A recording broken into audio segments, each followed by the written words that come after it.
Nosso EBD hoje, a gente vai tratar das perguntas do nosso catecismo, do número 36 ao 40. Especialmente esse assunto que vamos tratar hoje, trata direto do assunto do que é o mediador.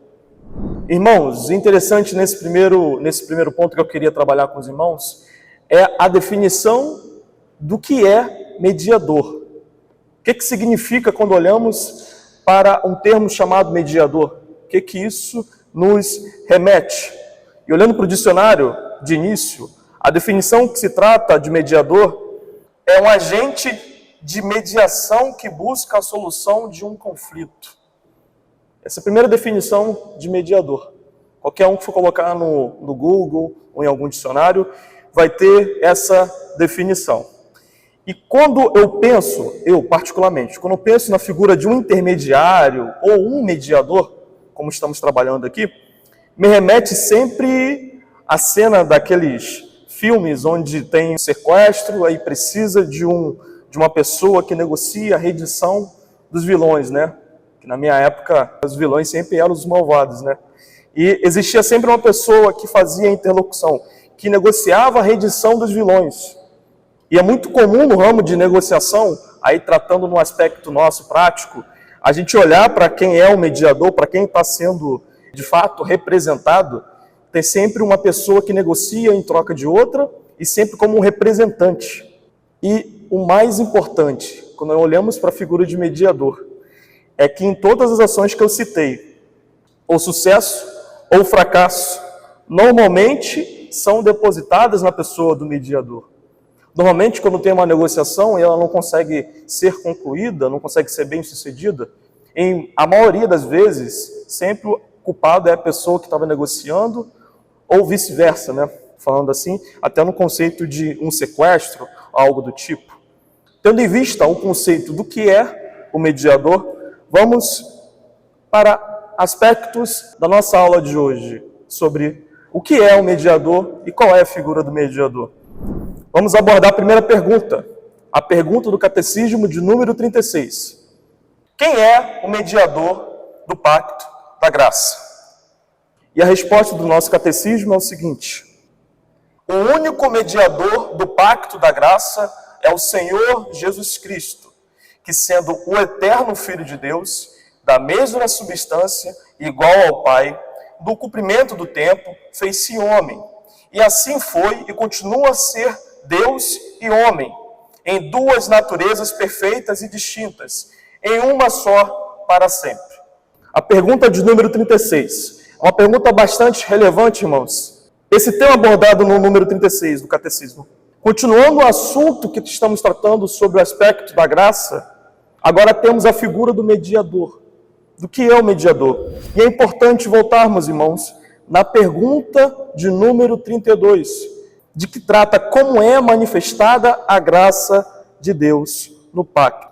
E a resposta do catecismo é o seguinte, eu peguei só entre linhas: ele livremente provê e oferece aos seus pecadores um mediador de vida e salvação por ele. O catecismo ele tem uma ordem que um assunto interliga na outra. Então o assunto passado sobre a graça remete diretamente ao assunto que estamos tratando hoje, sobre o mediador. Se pegarmos, ligamos uns aos outros. E esse é o primeiro aspecto, irmãos, que precisamos compreender. A graça de Deus foi manifestada sobre nós. E era necessário o envio de um socorro, de uma pessoa, que pudesse estabelecer paz com Deus. Lembremos aqui o aspecto da queda, a ira de Deus sobre todos os homens. Pois todos pecaram e foram destituídos da glória, como lemos em Romanos. Então, o papel do mediador é alguém que seria uma ponte, que completaria o sinal da graça de Deus. Aquela pessoa que ligaria o ser humano a Deus. E Deus, livremente, pela sua soberana vontade, ofereceu uma pessoa que traria salvação para os pecadores redimidos. Esse é o primeiro entendimento que devemos compreender quando lemos o papel de um mediador. É uma pessoa que fez uma ponte, fez uma ligação. Irmãos, primeiro aspecto importante da nossa aula de hoje, na pergunta de número 36. único mediador. A resposta da pergunta vem afirmando que só existe um único mediador. Jesus Cristo, para nós, não é apenas alguém que auxiliou o nosso processo de salvação. Ele é além disso, ele é mais do que isso. Ele é a nossa salvação. O fato dele ser a mesma substância do Pai torna o ofício como mediador um único ofício. Não existe alguém que realize o mesmo papel que Cristo como mediador. Essa é a primeira diferença. Único mediador. Cristo é único. E aqui, irmãos, nessa expressão do nosso catecismo, ele enfatiza que ninguém pode ser considerado como mediador, senão o próprio Jesus Cristo. Ninguém. Jesus Cristo é o único mediador. E nesse ponto, lembramos uma importância didática que o catecismo ele traz para nós. A importância do período que ele foi escrito, que seria a unificação das igrejas reformadas, igrejas cristãs do tempo. Em contraste com o pensamento da Igreja Católica Romana, não existe outra pessoa que interceda por nós, senão o nosso mediador, Cristo Jesus. Por isso, o catecismo ele aborda de maneira enfática que o nosso único mediador é Cristo, que não existe ninguém. Ele é o único mediador. E com base nisso, irmãos, vamos trabalhar ao longo das nossas aulas as referências bíblicas que enfatizam isso. A primeira delas se encontra em 1 Timóteo, capítulo 2, do verso 1 ao 6. Há um só Deus, um só intermediador, um só mediador, que é Cristo Jesus. Isso é referenciado em 1 Timóteo, capítulo 2, do verso 1 ao verso 6. Amém? Esse é o primeiro ensinamento que devemos compreender aqui nesse estudo do catecismo, nessa pergunta de número 36. Há um único mediador. Segundo ponto, irmãos, da mesma substância do Pai. Aqui voltamos ao conceito de que já abordamos anteriormente, que é a natureza divina do Filho. Quando olhamos para a Trindade, um mediador não poderia ser um representante qualquer. Precisava ser uma pessoa que evidenciasse a Deus. Isso é um ponto interessante. Lembra quando eu falei de uma espécie de negociador? Poderia se definir um mediador? Uma pessoa que media, um negociador em si? Quando uma pessoa, Gerard Vosdoli trabalha muito bem isso, quando uma pessoa escolhe alguém para representar a si mesmo em uma negociação complexa, é comum que essa pessoa que foi escolhida seja reflexo dela. E Cristo era reflexo de Deus. Por isso, em determinados momentos, quando os fariseus questionam o fato de Cristo ser de fato o Messias, ele responde: vocês não veem a mim? Eu sou Deus, eu sou o representante, eu sou a pessoa que está representando Deus aqui na terra. Interessante como Cristo possui essa natureza e demonstra isso, uma natureza ímpar. Quando ele é questionado, como eu falei, de fato, que você conhece o Pai, reconhece a Cristo. Quem conhecia o Pai, de fato, via Cristo nela. E é legal essa ideia de representante, quando olhamos, de fato, o que um mediador ensina na prática. Eu escolho uma pessoa para ser o meu representante e eu vou ter sempre o conhecimento de que essa pessoa ela pensa a mesma coisa que eu. E Cristo é o nosso mediador. Cristo é o mediador. É aquela pessoa que representou a Deus. Uma outra referência, João capítulo 10, do verso 25 a 30. Essa passagem é interessante, bastante significativa, porque além de Cristo falar sobre as verdadeiras ovelhas, ele estava falando isso para os fariseus: vocês não são as minhas ovelhas. Além dele falar das verdadeiras ovelhas dele, a quem o lidera, os eleitos, Cristo afirma que as ações que ele pratica testificam que ele é o Filho de Deus. E que no final, como acabamos de ler, ele e o Pai são um. Eu e o Pai somos um. Então, irmãos, nosso único mediador, Cristo Jesus, da mesma substância do Pai. Terceira característica marcante da nossa pergunta de número 36 é Deus e o homem.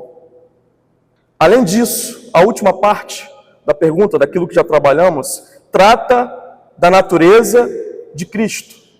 E vamos aprofundar isso quando estudarmos o entendimento. Por que as duas naturezas, elas precisavam ser uma natureza humana e uma divina? Vamos estudar isso além. Voltamos ao entendimento que falamos anteriormente sobre a unidade do catecismo, a ideia de unificar o pensamento cristão sobre os conceitos básicos, conceitos elementares da nossa fé cristã. E a natureza de Cristo, o catecismo busca confirmar o entendimento que já foi ratificado, já foi confirmado no documento como o Credo de Calcedônia, onde tínhamos um problema entre dois pensamentos em que determinava a natureza de Cristo. Uma tratava a natureza de Cristo como se Cristo ele pudesse ser dois tipos de pessoas diferentes. Esse é o nestorianismo de Nestório. Trabalhava esse conceito onde Cristo, na realidade, ele era humano, ele era duas pessoas, ele era humano, ele era homem. Duas pessoas distintas. Ou euticanismo, que trabalhava o conceito de mistura, onde na realidade existia uma terceira natureza. O Credo de Calcedônia trabalhou em conjunto uma unidade cristã para reafirmar que Deus, que Cristo, ele era homem e ele era Deus. Essa natureza. E aqui eu peguei uma parte do Credo, de Calcedônia, onde ele afirma: todos nós, perfeitamente unânimes, ensinamos que deves confessar um só e mesmo Filho, nosso Senhor Jesus Cristo, perfeito quanto à divindade, perfeito quanto à humanidade, verdadeiro Deus e verdadeiro homem, constando da alma racional e do corpo, consubstancial, homócios, ao Pai, segundo a divindade, e consubstancial a nós, segundo a humanidade. Esse é o Credo de Calcedônia. Cristo era ao mesmo tempo homem, é ao mesmo tempo Deus, de forma que as naturezas não se misturavam, mesmo sendo distintos, Deus e homem. E vamos falar mais à frente da importância dessas duas naturezas e o papel de mediador. De início do nosso estudo, irmãos, importante deixar claro a pessoa de Cristo e o ofício dele de mediador. Amém? Duas referências básicas. Filipenses capítulo 2, verso 6. Seja, a natureza de Deus. Cristo poderia ser, mas ele abriu mão, sendo homem e sendo Deus. Ele encarnou. Amém? Alguma pergunta sobre a pergunta de número 36 do Catecismo? Pergunta de número 37. Sendo o Cristo, o Filho de Deus, como se fez homem? Resposta. Cristo, o Filho de Deus, fez-se homem, tomando para si um verdadeiro corpo e uma alma racional, sendo concebida pelo poder do Espírito Santo, no ventre da Virgem Maria, da sua substância, e nascido dela, mas sem pecado. A encarnação de Cristo, irmãos, é um assunto central da pergunta de número 37. Quando falamos no mediador, precisamos ter em mente que era necessário que o Filho viesse na terra como figura humana. A pessoa de Cristo esteve no estado humano com o propósito de cumprir tudo aquilo que foi designado pelo Pai, que inclusive vemos como exemplo nas profecias messiânicas em Isaías, por exemplo. Algumas observações que podemos tirar da pergunta de número 37. A primeira, tornou homem. A primeira lição que o Catecismo deixa para nós nessa pergunta é o fato do verbo, assim como está escrito no Evangelho de João, ter se encarnado.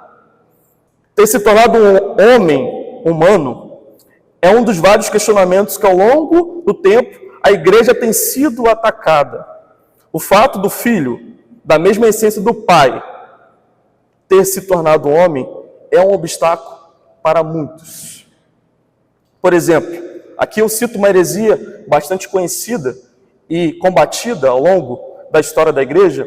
O gnosticismo tinha um ensinamento de que a matéria era má e que a obtenção da salvação só se daria através do conhecimento. E tendo esse princípio de que a matéria é má, era impossível Cristo ter sido encarnado, por ser Deus. Pois uma figura boa, divina e poderosa poderia se encarnar? Isso era o questionamento dos gnósticos. E eles afirmavam que era impossível Cristo ter se tornado homem, pois a carne era má. Muitos entendem que o Evangelho de João afirma que o Verbo se fez carne e habitou entre nós, de graça e verdade, vimos a sua glória, muitos entendem, isso é um paralelo, que João estivesse direcionando aos gnósticos essa afirmação. E, irmãos, o primeiro ensinamento que devemos ter nessa pergunta de número 37 é o fato que Cristo, ele se tornou homem, ele veio à terra, o Verbo se encarnou.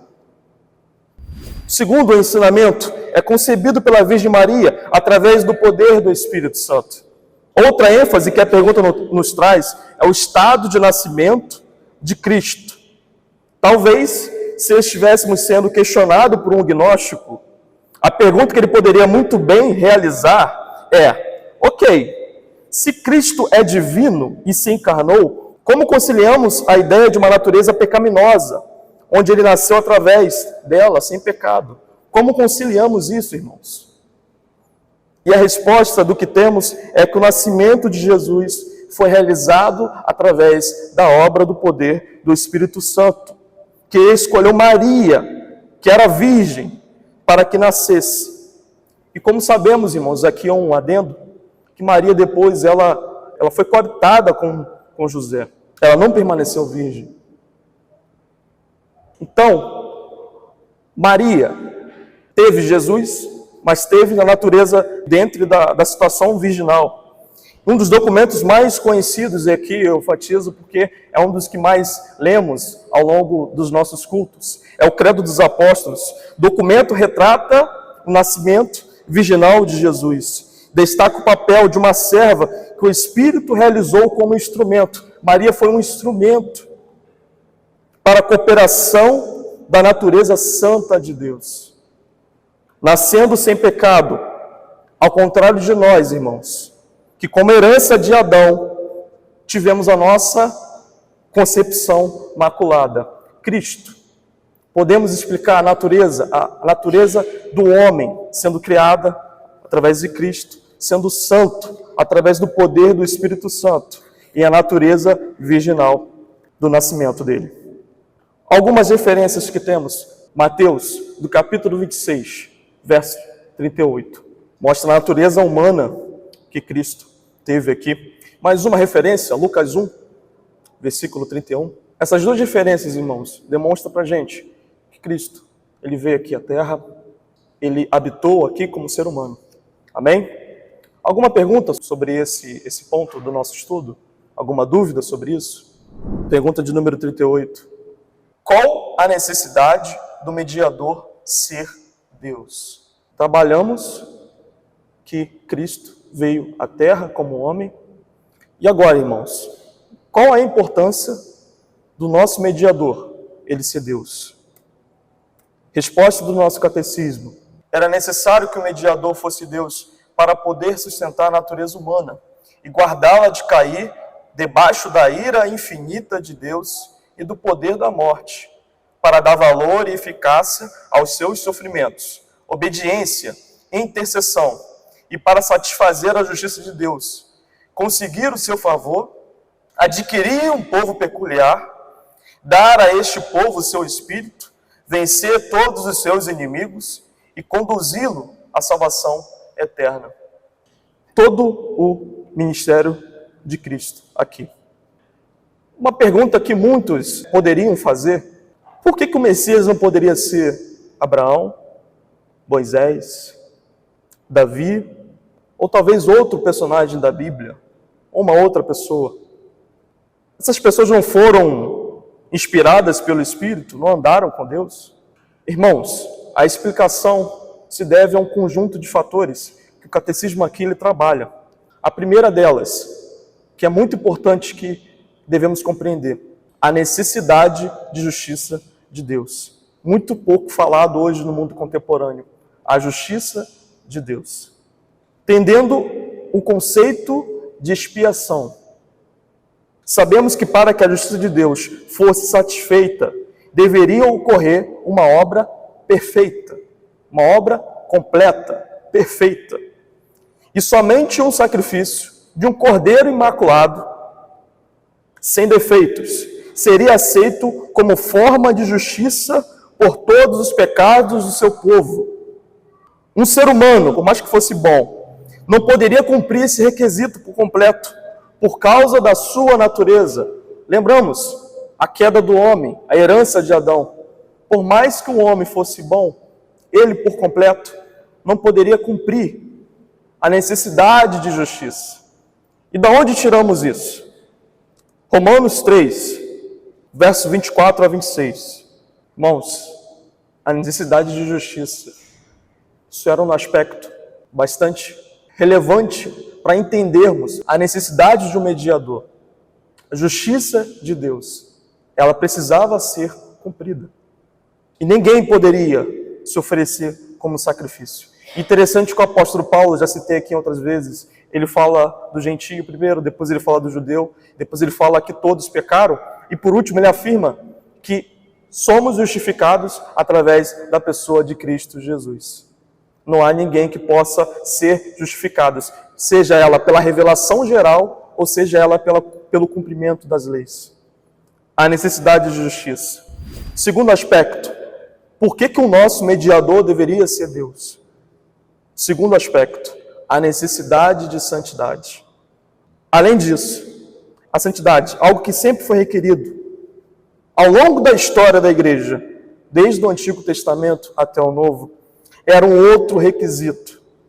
Alguém que realizasse sua vida na terra de maneira perfeita, alguém que, ao contrário de Adão, passasse pela tentação e fosse vitorioso, era necessário para que o sacrifício fosse aceito. A primeira é a necessidade de justiça. A segunda, a necessidade de santidade.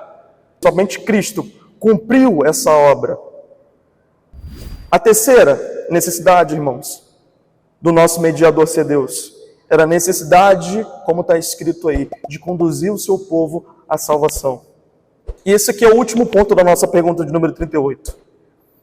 Era necessário para o mediador a condição do seu povo.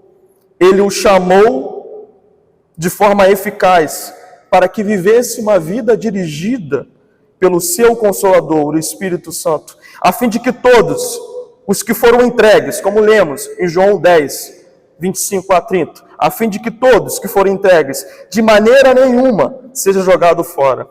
E aqui, necessidade de justiça, necessidade de santidade e a necessidade de conduzir o seu povo. Podemos resumir tudo isso, irmãos, em uma síntese. Ele nos chamou, nos justificou e nos santificou. Esse é o aspecto do mediador. Por que o mediador tinha que ser Deus? Porque ele nos chamou, ele nos justificou e ele nos santificou. Esses três aspectos só seriam possíveis em uma ação perfeita de Deus, que por homem, pela sua natureza corrompida, por mais que seja boa a pessoa, ela não poderia cumprir. Somente um Deus. Por isso, com a necessidade do mediador ser Deus. E temos aqui duas referências. Atos 20 e 28. Vemos a constituição do seu povo. Deus, através da pessoa de Cristo, pastoreou o seu povo. E foi incumbida essa missão para ele. Ele nos chamou, nos justificou, nos santificou. E ele está conduzindo o seu povo. Entretanto, irmãos, como veremos na próxima pergunta, somente ser Deus não seria o suficiente para que a obra inteira fosse completa. Vemos na pergunta de número 39, a penúltima pergunta de hoje. Qual a necessidade do mediador ser homem? Trabalhamos a pergunta anterior, a necessidade de ser Deus. E por que o mediador tinha que ser homem? Resposta. Era necessário que o mediador fosse homem para poder levantar a nossa natureza e obedecer à lei, sofrer e interceder por nós em nossa natureza e simpatizar com as nossas enfermidades, para que recebêssemos a adoção de filhos e tivéssemos conforto e acesso com confiança no trono da graça. Vimos na pergunta anterior, irmãos, a importância da natureza divina de Cristo. Agora, nessa pergunta, o documento trabalha a importância de Cristo também possuir a natureza humana. Eu gostaria de trabalhar dois aspectos importantes que devemos entender. O primeiro aspecto é de que era necessário ter um modelo de santidade para nós. Alguém que cumprisse toda a lei, como foi descrito aqui no catecismo. Pois, de que forma poderíamos afirmar, temos um parâmetro a ser seguido? Como somos chamados seguidores de Cristo? Como podemos afirmar isso, irmãos? De que maneira? Observe como Deus realizou a sua obra. Ele realizou de maneira completa. E aqui é um detalhe que eu trouxe para ilustrar, que é importante, que no nosso dia a dia a gente faz. Em diversos momentos, quando somos confrontados pelas nossas atitudes, ou atitudes de outras pessoas que estão ao nosso redor, qual o parâmetro que utilizamos? Sempre utilizamos um parâmetro. Isso aqui está certo, ainda mais você que é um cristão. Pegamos sempre a pessoa de Cristo para exemplificar, olha só, Cristo não faria isso. Olha o que ele fez, ele não faria isso. Isso não é um ensinamento dele. Será que Cristo faria o que você está fazendo agora? Será que foi isso que ele nos ensinou? Sempre temos esse termômetro, esse parâmetro. Porque o primeiro aspecto, como falei, irmãos, Cristo, ele se transformou como homem. Ele nos deu algumas lições morais e práticas, para realizar a nossa vida aqui na terra. A encarnação de Cristo também nos dá uma forma de se espelhar, irmãos. Gosto bastante da afirmação do apóstolo Paulo, na primeira carta aos Coríntios, capítulo 11, versículo 1. O apóstolo Paulo ele afirma para a igreja: vocês querem ser os meus imitadores? De fato. Mas entendam, eu estou imitando a Cristo. Esse é o primeiro aspecto prático que eu gostaria de trabalhar com os irmãos. É a figura de Cristo, a necessidade dele ser homem. Ele nos deu algumas lições práticas de como viver, alguns sinais de como devemos lidar com o mundo. O segundo aspecto, e essa compreensão ela vai além, quando olhamos dentro do seu ministério e comparamos com o que o catecismo afirma, a simpatia pelas nossas enfermidades. É interessante isso. Cristo, ao longo do seu ministério, se entristeceu, chorou, repreendeu, isso em diversos momentos ele repreendeu, foi traído e teve que passar pela morte, pelo sofrimento da morte. Cristo passou por tudo isso. Cristo passou por tudo que um ser humano hoje seria capaz de passar. Sofrimento, tristezas, traições, tudo que um ser humano é capaz de passar. Cristo, a necessidade de ser um homem. Duas referências aqui que eu deixei com os irmãos. Uma se encontra em Hebreus 4:15. A outra mais à frente eu vou voltar nela, que é o Gálatas, capítulo 4, verso 5. Amém, irmãos? A necessidade do nosso mediador ser homem. Ele se padeceu. Como o catecismo aborda, ele simpatizou com as nossas enfermidades. Como o catecismo trabalha bastante, isso nos dá confiança para nos achegar até Deus como filhos adotivos, como verdadeiramente filhos adotivos de Deus. O fato dele ter vindo à terra e passado por coisas que passaremos, nos dá a confiança de que devemos, assim como ele, perseverar na salvação. Irmãos, para finalizar essa pergunta, o papel do mediador como figura do homem era necessário, como uma representação legal, como Gerhavos trabalha, afirma, o nosso representante legal diante de Deus. Lembra da figura do mediador? A pessoa que negocia? Adão era a nossa representação federal na queda. E com ele temos a herança que o pecado trouxe para toda a raça humana. Entretanto, irmãos, na pessoa de Cristo como homem, ele é a representação da raça humana agora diante de Deus, uma espécie de um procurador, como Gerhavos trabalha. Como Hebreus afirma, o nosso sumo sacerdote, aquele que intercede por nós. E qual a necessidade de Cristo ser homem? Ele é o nosso representante legal diante de Deus. Amém? Alguma dúvida, algum apontamento?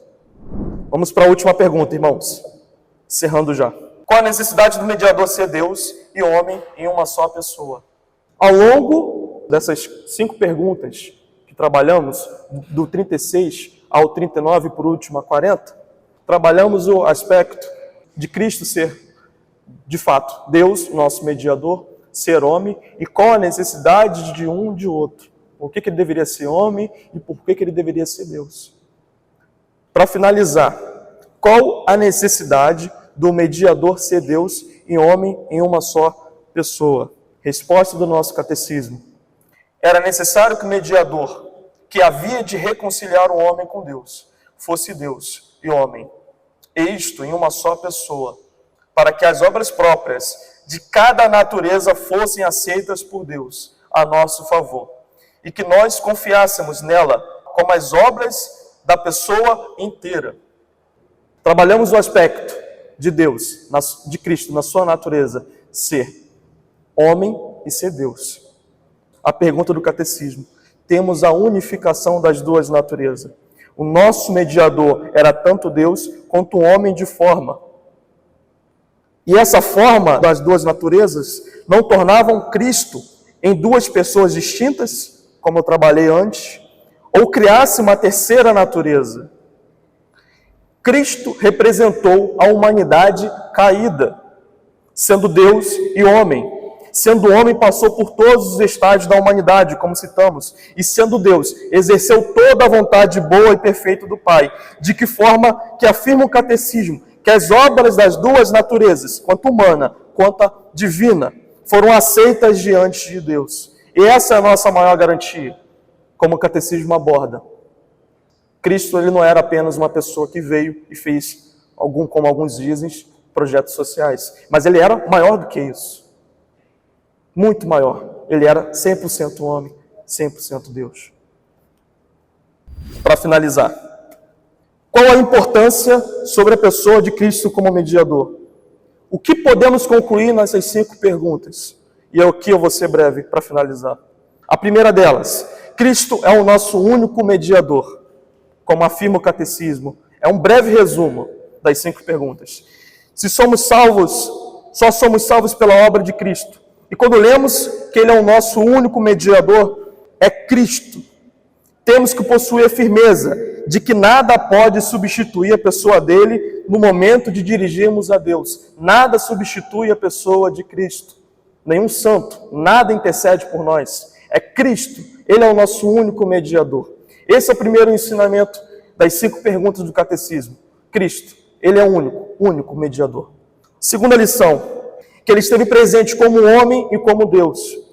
Apesar de ser uma compreensão que todos afirmem, precisamos, isso é um ponto, irmãos, precisamos firmes, confirmar sempre que Cristo veio na terra como figura humana, que Ele sofreu as nossas enfermidades, que Ele padeceu sobre os intempéries humanos, e mesmo assim, como homem, suportou tudo isso, para que a vontade do Pai fosse realizada nele.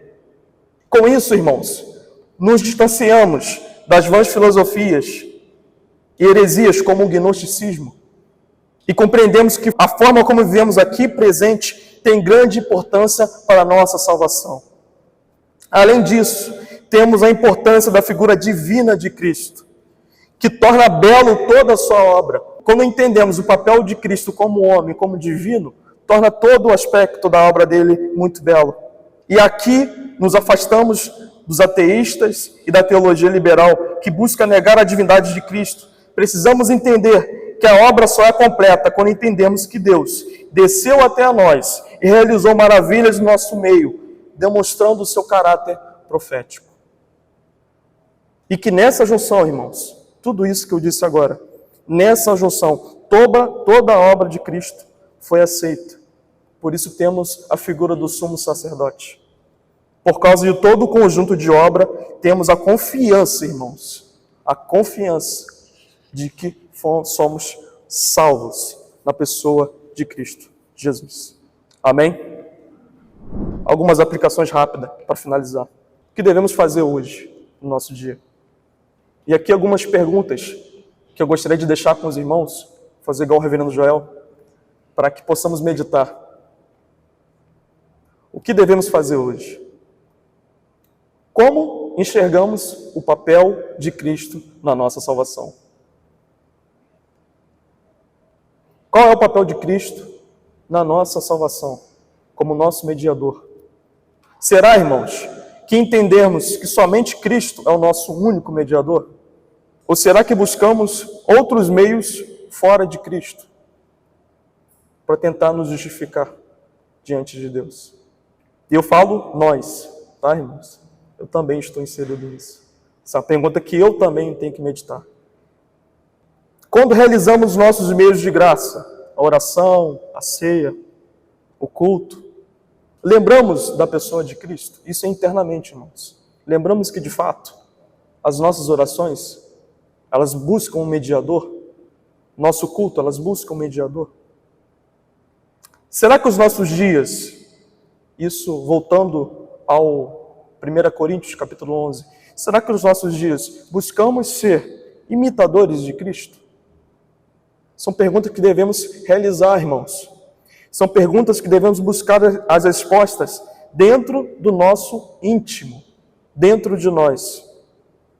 E caso tenhamos dificuldade de respondê-las, qualquer que seja, devemos pedir auxílio para que o Espírito nos ilumine a cada dia, para que tenhamos uma mente esclarecida diante de Deus.